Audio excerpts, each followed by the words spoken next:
हम लोग बात कर रहे थे एक इंपॉर्टेंट टॉपिक की जिसका नाम था एलिंघम डायग्राम। कौन सा डायग्राम? Ellingham diagram. और एलिंघम डायग्राम है क्या? मैंने कल एक बात बताई थी आप लोगों को कि कोई भी substance as a reducing agent इस्तेमाल हो सकता है या नहीं हो सकता, ये बात हमें किसने बताई थी? एलिंघम ने बताई थी। और एलिंघम ने ये बात किस बेसिस पे बताई थी ये भी क्लियर कर देता हूं आपको मैं। उसने कहा किसी भी रिएक्शन के होने या ना होने के पीछे उस रिएक्शन की डेल्टा जी बड़ी इंपॉर्टेंट है। कौन इंपॉर्टेंट है? डेल्टा जी। तो उसने कहा अगर हम बात करते हैं किसी भी रिएक्शन के थर्मोडायनेमिक्स की, थर्मोडायनेमिक्स, बिकॉज थर्मोडायनेमिक्स भी इन्वॉल्व है मेटलर्जी में। मेटलर्जी में जो भी चेंजेस आ रहे हैं हीट की वजह से, तो थर्मोडायनेमिक्स के प्रिंसिपल भी उसमें इन्वॉल्व है। तो उसने एक ही बात कही, उसने कहा ऐसा है कि जो किसी भी प्रोसेस के अंदर आपको चेक करना है, ऑक्साइड फॉर्मेशन होगा नहीं होगा, रिएक्शन फिजिबल होगी नहीं होगी, कौन सा substance as a reducing agent काम आएगा, किस टेम्परेचर पे आएगा, ये सारी बातें जिसने स्टडी करी और जिस हेल्प से करी उसको उसने नाम दिया एलिंघम डायग्राम। ठीक है। उसने एक ही बात कही, उसने कहा अगर हम एक इक्वेशन को स्टडी करते हैं थर्ड लॉ ऑफ थर्मोडायनेमिक्स के हिसाब से, तो फॉर्मूला होता है delta G is equals to delta H minus T delta S. ये फॉर्मूला पढ़ा आप लोगों ने? जल्दी बोलिए। ये तो आपने सरफेस केमिस्ट्री में पढ़ा था। Delta G is equals to delta H minus T delta S. Delta G क्या होती है हमारी यहाँ पे? What is delta G? Gibbs free energy. Gibbs free energy. और एक्चुअली में फ्री एनर्जी बिल्कुल फ्री नहीं होती। रिएक्शन के अंदर एनर्जी का वो अमाउंट जो असल में इस्तेमाल हो रहा है, जो असल में पार्टिसिपेट कर रहा है, उस एनर्जी को बोलते हैं Gibbs free energy. Am I clear to all? क्या कहा मैंने? गिब्स फ्री एनर्जी नहीं है, असल में एनर्जी का वो हिस्सा है, एनर्जी का वो पोर्शन है जो रिएक्शन में पार्टिसिपेट कर रहा है, इसको हम लोग क्या बोलते हैं? Gibbs free energy. Am I clear? तो जब भी रिएक्शन के अंदर डेल्टा जी की वैल्यू नेगेटिव होती है, हम कहते हैं रिएक्शन कैसी है? स्पॉन्टेनियस। या हम एक बात और जोड़ देते हैं कि रिएक्शन कैसी होने वाली है? फिजिबल होने वाली है। Am I clear to all? या और सिंपल भाषा में कहें तो ये कह देते हैं कि रिएक्शन विल प्रोसीड, यानी कि रिएक्शन होगी। इस बात का कंफर्मेशन किसकी हेल्प से मिलता है? डेल्टा जी की वैल्यू नेगेटिव से मिलता है। Am I clear? हाँ या ना? Yes sir. बाकी लोग भी हाँ या ना का जवाब देंगे तो अच्छा लगेगा मुझे। Yes sir. मुझे समझ नहीं आया। कौन सी चीज समझ नहीं आई? सर गिब्स फ्री एनर्जी वाली। गिब्स फ्री एनर्जी कुछ नहीं है। गिब्स फ्री एनर्जी किसी भी रिएक्शन में इस्तेमाल होने वाले एनर्जी का वो पोर्शन जिसकी वजह से रिएक्शन हो रही है, जिसकी वजह से रिएक्टेंट से प्रोडक्ट बन रहे हैं, या प्रोडक्ट बनते वक्त एनर्जी का जो एक्सचेंज हो रहा है, वो अमाउंट ऑफ एनर्जी जो एक्चुअली में इन्वॉल्व है रिएक्शन के होने में, उसको बोलते हैं गिब्स फ्री एनर्जी। ठीक है। और रिएक्शन के होने में इस डेल्टा जी की वैल्यू क्या होना जरूरी है? It should be negative. अगर ये नेगेटिव आ रही है तो हम कह देंगे रिएक्शन कैसी है? स्पॉन्टेनियस है। या हम कह देंगे कि रिएक्शन कैसी है? फिजिबल है। इसका सिंपल सा मतलब है कि रिएक्शन होगी, ये हम कंफर्म कर सकते हैं by the help of delta G. Am I clear? Yes. अब जरा कॉमन सेंस लगाना, मैं सिर्फ मैथ्स लगाऊंगा, आप लोग बताइएगा। अगर इस रिएक्शन में डेल्टा एस की वैल्यू पॉजिटिव है, व्हाट इज डेल्टा एस? पहले तो ये समझ लो, कईयों को आप में से आता ही नहीं होगा। डेल्टा एस का मतलब होता है एंट्रोपी, और entropy is nothing but degree of randomness. और रेंडमनेस कब बढ़ती है? जब पार्टिकल्स ज्यादा फ्री होते हैं। जितने पार्टिकल्स फ्री होंगे उतनी आपकी एंट्रोपी बढ़ेगी। जैसे मान लीजिए पानी से आप वेपर बन गए, तो ऑब्वियस सी बात है लिक्विड से ज्यादा पार्टिकल्स किसके फ्री होते हैं? गैस के। एंट्रोपी बढ़ गई। अगर आपके लिक्विड जो है वो सॉलिडिफाई हो गई, तो आप बताओ मुझे एंट्रोपी बढ़ रही है घट गई? जल्दी बोलो। अगर लिक्विड से मान लो पानी था, पानी से बर्फ बन गई, तो बताओ एंट्रोपी बढ़ रही है या घट रही है? सर घट रही। घट रही है। ठीक है।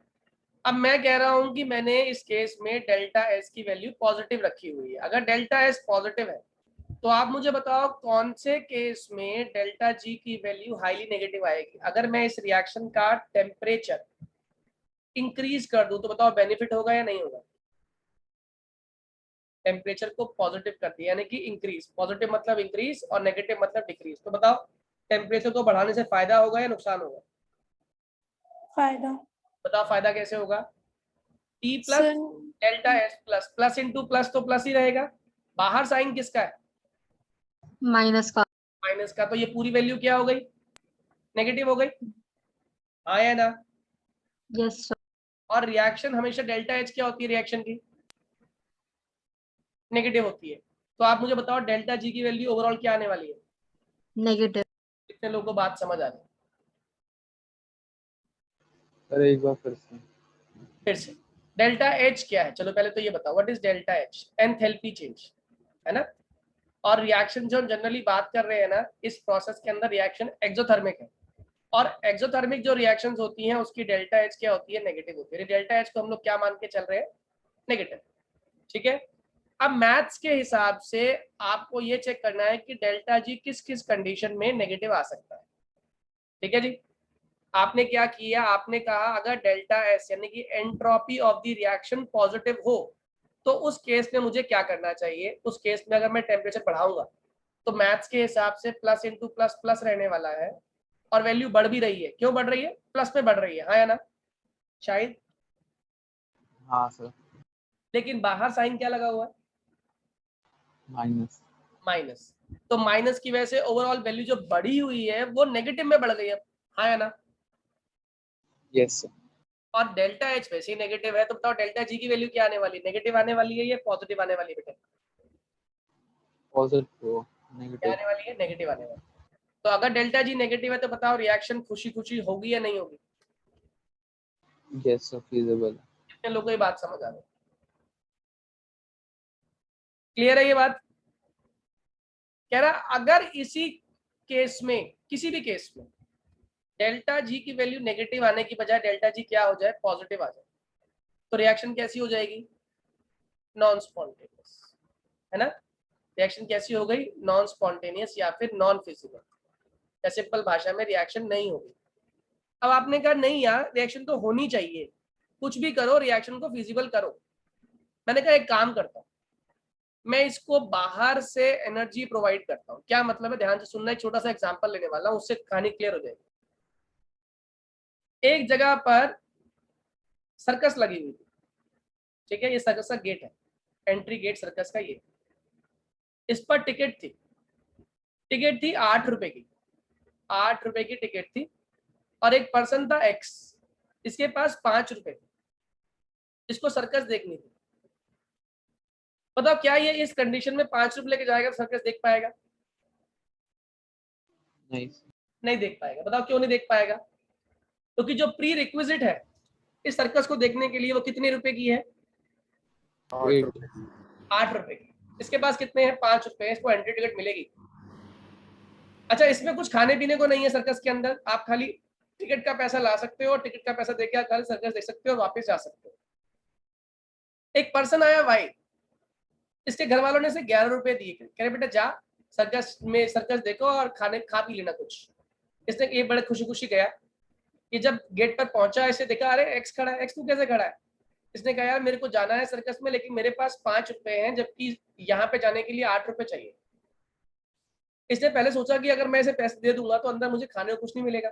इसने गेट कीपर से पूछा अंदर खाने में क्या है, तो उसने बोला खाने में कुछ भी नहीं, अंदर खाने में कुछ अलाउड नहीं है, ना कुछ लेके जा सकते हो ना कुछ मिलेगा आपको। तो इसने कहा क्यों ना मैं अपने 8 रुपए देने के बाद जो रिमेनिंग पैसे बचे हैं इसे कहूं कि इसको दे दो ताकि मैं इसको भी अपने साथ सर्कस में ले जा पाऊं। बताओ क्या ये सर्कस में जा पाएगा बच्चा या नहीं जा पाएगा, एक्स वाला जा पाएगा सर। जा पाएगा, जा पाएगा या नहीं। Yes sir. अब जरा जा पाएगा। इसी कंसेप्ट को केमिस्ट्री में लगा दो। आपने एक कंटेनर ले लिया, एक कंटेनर, ठीक है। इस कंटेनर में A2 प्रोडक्ट, ए से प्रोडक्ट बन रहा है हमारा और रिएक्शन हाईली फिजिबल है, यानी कि इस रिएक्शन की डेल्टा जी ओवरऑल क्या है, नेगेटिव है। मान लो डेल्टा G1 नेगेटिव। एक रिएक्शन है B2 प्रोडक्ट, होनी चाहिए थी लेकिन हो नहीं पा रही है क्योंकि इस रिएक्शन का डेल्टा G2 क्या आ रहा है, पॉजिटिव। तो रिएक्शन चाहकर भी नहीं हो रही, लेकिन कंटेनर एक ही है। ये रिएक्शन हाईली एक्सोथर्मिक है। हाईली कैसी है? स्पॉन्टेनियस मतलब हाईली एक्सोथर्मिक। तो हीट बाहर निकल रही है और हीट कहीं एस्केप नहीं हो रही। बताओ किसको मिल रही है हीट? सर बी वाले रिएक्शन बताओ क्या बी के चांसेस फिजिबल होने के बढ़ेंगे या नहीं बढ़ेंगे? सर बढ़ जाएंगे। और ये जो रिएक्शन है ये भी कैसी हो जाएगी? नेगेटिव। ये नेगेटिव किसकी हेल्प से हुई है बताओ जरा एक बार। सर ए के एनर्जी रिलीज की वजह से। एक्स्ट्रा अमाउंट ऑफ एनर्जी से। एम आई राइट? ए ने जो extra amount of energy release करी वो बी ने एब्जॉर्ब करने के बाद अपनी रिएक्शन को क्या कर लिया? नेगेटिव कर लिया। यानी कि पहले ये रिएक्शन फिजिबल नहीं थी, लेकिन अब ये रिएक्शन फिजिबल हो गई किसी के साथ के कारण। साथ कौन दे रहा है इसका? ए साथ दे रहा है। तो ऐसी रिएक्शन जो अपने आप में पॉसिबल नहीं थी मगर किसी की हेल्प से पॉसिबल हो गई, ऐसी रिएक्शन को हम लोग बोलते हैं कपल्ड रिएक्शन। क्या बोलते हैं इसको? Coupled. Why it is coupled reaction? Idea मिल गया? ये कपल क्यों है? Yes sir. क्यों है कपल? जल्दी बोलो। सर क्योंकि एक रिएक्शन की मदद से दूसरा बन रहा है। बहुत बढ़िया। एक की हेल्प के बिना दूसरा बन नहीं पाया, इसीलिए दोनों फिजिबल इसलिए हो पाई, एक साथ हो पाई। इसलिए इस रिएक्शन को क्या नाम दिया हम लोगों ने? Coupled reaction. और जिस पर्टिकुलर टेम्परेचर पे ये आदान प्रदान हो रहा है उस टेम्परेचर को हम लोग क्या बोलते हैं? Coupling temperature. क्या बोलते हैं उसको? Coupling temperature. कितने लोगों को बात समझ आ रही है? सर कपलिंग टेम्परेचर एक बार रिपीट कर दीजिए। जिस पर्टिकुलर रिएक्शन पे ए से प्रोडक्ट बनते वक्त एक्स्ट्रा अमाउंट ऑफ हीट निकल रही थी और वो एक्स्ट्रा अमाउंट ऑफ हीट जो है वो बी ने एब्जॉर्ब कर ली, इस पर्टिकुलर टेम्परेचर को हम लोग क्या नाम देते हैं? Coupling temperature. Am I clear to all? Yes sir. याद रहेगा सभी बच्चों को? सर मतलब ये एक्स्ट्रा एनर्जी देने से वो एक्सोथर्मिक बन गया। इस एक्स्ट्रा अमाउंट ऑफ एनर्जी को देने से उसके पार्टिकल्स की एवरेज काइनेटिक एनर्जी क्या हो गई थी? इंक्रीज हो गई। तो पार्टिकल्स की ओरिएंटेशन के चांसेस बढ़ गए, पार्टिकल्स की कोलिजन के चांसेस बढ़ गए, पार्टिकल्स के एक्टिवेटेड कॉम्प्लेक्स को पार करने के चांसेस बढ़ गए। तो क्या पार्टिकल के प्रोडक्ट बनने के चांसेस बढ़ेंगे या घटेंगे बेटा? इशिता, सर बढ़ेगी। Am I clear to all? Yes sir. बस इसी। हाँ जी बोलिए। सर डेल्टा जी हमेशा नेगेटिव ही लेके आना होता है। डेल्टा जी लेना नहीं होता नेगेटिव, डेल्टा जी नेगेटिव ही आना चाहिए। डेल्टा जी अगर पॉजिटिव का सिनेरियो क्यों है? अगर डेल्टा जी की वैल्यू पॉजिटिव आ रही है तो रिएक्शन आपकी स्पॉन्टेनियस है ही नहीं। और अगर स्पॉन्टेनियस नहीं है तो स्पॉन्टेनियस, अच्छा पहले होता what do you mean by spontaneous? सब बात छोड़ो, हम स्पॉन्टेनियस गाना गा रहे हैं, कंटीन्यूअस। कंटिन्यूस नहीं होता स्पॉन्टेनियस। आप लोगों ने एक मशीन को वर्ड बोलते हैं automatic. Why automatic is used for machines? So self starting self working start होती है, यानी कि जो स्पॉन्टेनियस प्रोसेस होती है ना, उसे करने के लिए आपको एफर्ट नहीं करना पड़ेगा। बताओ पहाड़ से नीचे आने वाला पानी, उसको धक्का मारना पड़ेगा? नहीं सर। लेकिन नीचे से पहाड़ के ऊपर पहाड़ पे पहुंचाने के लिए पानी क्या करना पड़ेगा? धक्का मारना पड़ेगा। अरे धक्का नहीं, वेल्डन करना पड़ेगा। नालायक, पानी धक्का मारेगा क्या?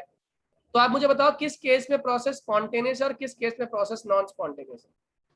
तो पहले वाले स्पॉन्टेनियस ऊपर से नीचे है, और नीचे से ऊपर करने के लिए नॉन नॉन नॉन स्पॉन्टेनियस। अगर मैं चाहता हूँ नीचे से पानी ऊपर जाए तो क्या करना पड़ेगा? वेल्डन करना पड़ेगा ना। Yes sir. यस एक मोटर लगानी पड़ेगी, समरसेबल लगा, मतलब पंप लगा के उसको वापस ऊपर पहुंचाना पड़ेगा। तो कौन सी प्रोसेस अपने आप हो गई विदाउट एनी एफर्ट? पहले वाली। इसका मतलब जितनी भी स्पॉन्टेनियस प्रोसेस है ना, उन्हें करने के लिए आपको एफर्ट करने की जरूरत नहीं है। दे आर, जिसे कहते हैं ना स्वचालित, खुद चलने वाली, ऑटोमाइज्ड, ऐसी प्रोसेस होती है स्पॉन्टेनियस। जैसे बताओ सोडियम पीस को केरोसिन ऑयल से निकाला, क्या आग लगाई थी? नहीं सर। क्या किया उसने? स्पॉन्टेनियस रिएक्शन शो किया। और क्या हुआ उससे? सर वो बर्न हो गया था। लेकिन मैग्नीशियम रिबन को जब साफ किया था उसके बाद आपने उसको बर्न किया था, आया ना? Yes sir. लेकिन जलते वक्त वो भी उतना ही स्पार्कल देता है जितना सोडियम देता है। Yes sir. तो इसका मतलब मैग्नीशियम के केस में और सोडियम केस में क्या चीज समझ आ रही है आपको? सब मैग्नीशियम में नॉन स्पॉन्टेनियस और सोडियम में स्पॉन्टेनियस। कितने लोगों को ये बात समझ आ गई? Yes. Is it clear to everyone? जल्दी बोलिए। Yes sir. Please raise your hand if this concept is clear to everyone. सिर्फ 2-3 बच्चों को समझ आया, बाकियों को समझ नहीं आया? बच्चों अपने डाउट्स क्लियर कर लो, डाउट्स क्लियर नहीं करोगे तो chapter would be tough for you, and if the doubts are clear, इससे आसान कोई चैप्टर नहीं है, थ्योरी है हाथों हाथ याद भी हो जाएगा। ठीक है, अगर ये सब कहानी समझ आ गई, इस कहानी के बाद आपको एक ग्राफिकल मेथड से मेरे को सिखाना है कि किस तरीके से आप एलिंगम डायग्राम का इस्तेमाल करते हैं और what are the different based question, क्योंकि ये भी एक ग्राफ की हेल्प से एटलीस्ट 20 मिनट्स इसमें लगेंगे, जिसमें मैं आपको समझाऊंगा कि किस तरीके से ग्राफ की हेल्प से आप ये फाइंड आउट कर सकते हो कि कौन सा substance as a reducing agent काम आएगा, किस टेम्परेचर पे आएगा, अगर उस टेम्परेचर के ऊपर चला गया मैं तो ये बिहेव करेगा या नहीं करेगा, या कौन बिहेव करेगा as a reducing agent above temperature में, या कौन बिहेव करेगा as a reducing agent below temperature में। ये कंडीशंस कैसे चेक की जाती हैं, ये ग्राफिकल मेथड की हेल्प से हम लोग ये स्टडी करेंगे। Am I clear? अब इस